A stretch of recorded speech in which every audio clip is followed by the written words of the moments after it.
Hello, my beautiful stars. This is Leo Nix, and you're here with another video.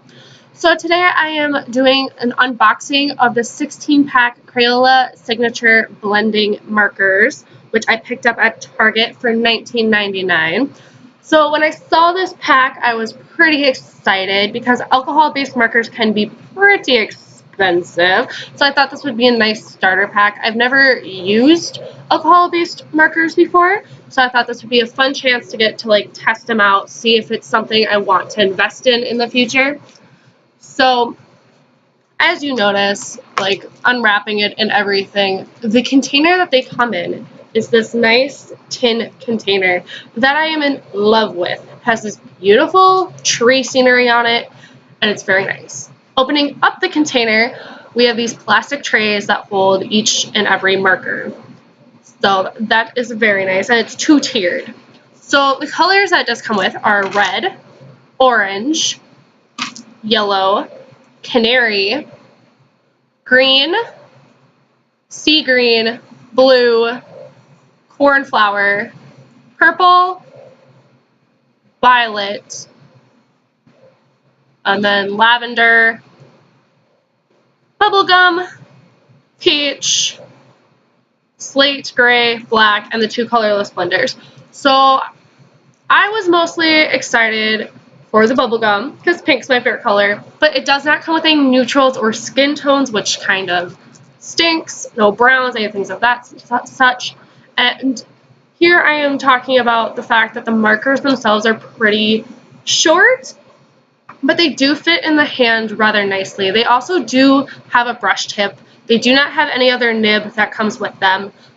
And the caps of the markers actually do fit on to the back of the marker, which is a big complaint that a lot of people have with things like Copics, is that the caps don't go into the backs. So I thought that was really cool that Crayola did that, and it's very nice. But otherwise, right now I'm just swatching the colors and checking for the bleeding. The paper in my sketchbook is regular drawing paper. It is 70 pounds, so it is not really meant for markers.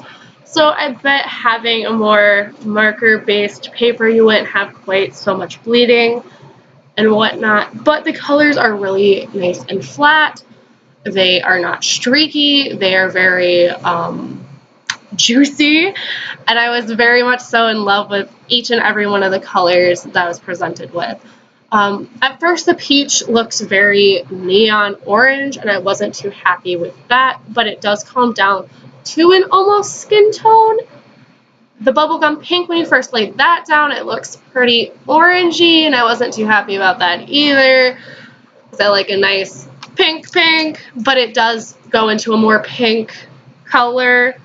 Also, the yellow and the canary both looked very highlighter-ish, and that wasn't very fun, but they both, as they dried, calmed down and weren't too intense.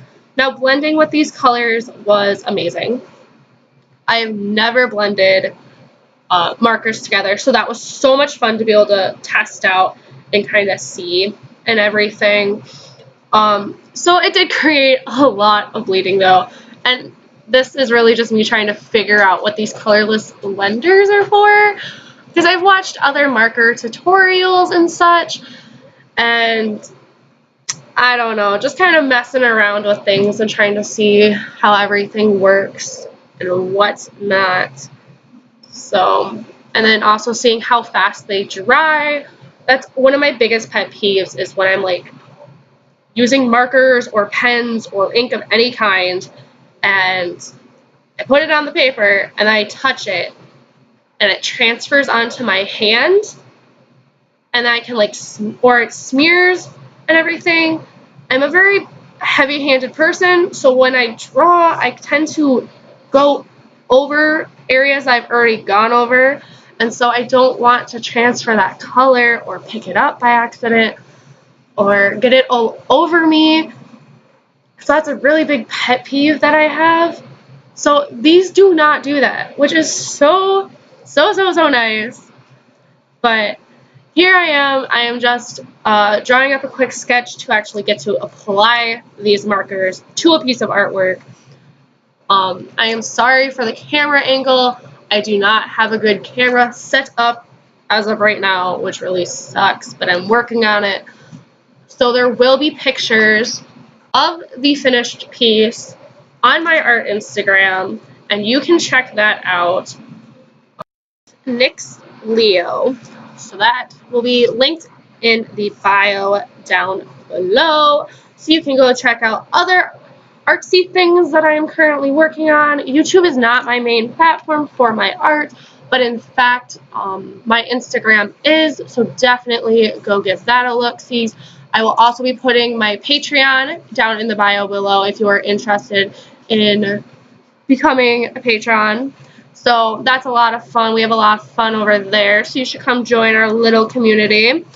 Also, I am pretty active on my other Instagram account, and I also have a website that has my art on it if you want to check some of that out. That is a lot of stuff that probably won't get seen otherwise. That is a lot more of the fine arts side of things, where I post more of my comics and cartoons and just cute little doodles and such more on my Instagram. So all of that will be linked in the bio down below. You can definitely go check that all out and have a good time with that. So going back to the video though, so obviously I've started drawing this little merman, and I have started with the peach for his skin. Where I went wrong on that is I stopped at a certain point and let that start drying and colored in a different area. So there was a bit of separation between where one area stopped and one area started. Also working in on the tail, I'm using the sea green, and I'm going to be blending that into cornflower and eventually blue on the very, very fin of it. But these markers didn't seem to like big areas very much. I don't know if I was maybe just doing it wrong or needed to do my strokes differently, or if what was going on, but they just seemed really dry going into these bigger areas. And that was the complete opposite of what I was getting on my sketchbook, but I was also doing these small little patches in my sketchbook. So it was just kind of frustrating to sit there and play with it and everything and not understand why it wasn't working quite as well. And so that was definitely a little bit disappointing, but at the same time, their markers, they don't like to be uncapped for a super long time. I was also really impressed with the layering ability of these markers, just like you see with like with Prismas or Copics or any other alcohol-based marker. You can layer them to create dimension or shadow, and so that was really nice, and I appreciated that very much and had a very fun time like getting to mess around with all of those things. Also, if you are wondering, the paper that I am using is the Daler-Rowney. It is a sketch pad. It's 9 by 12 inches, 70 pounds. It's just drawing paper. So there was a lot of bleeding through as well, but it did not spread on the page at all.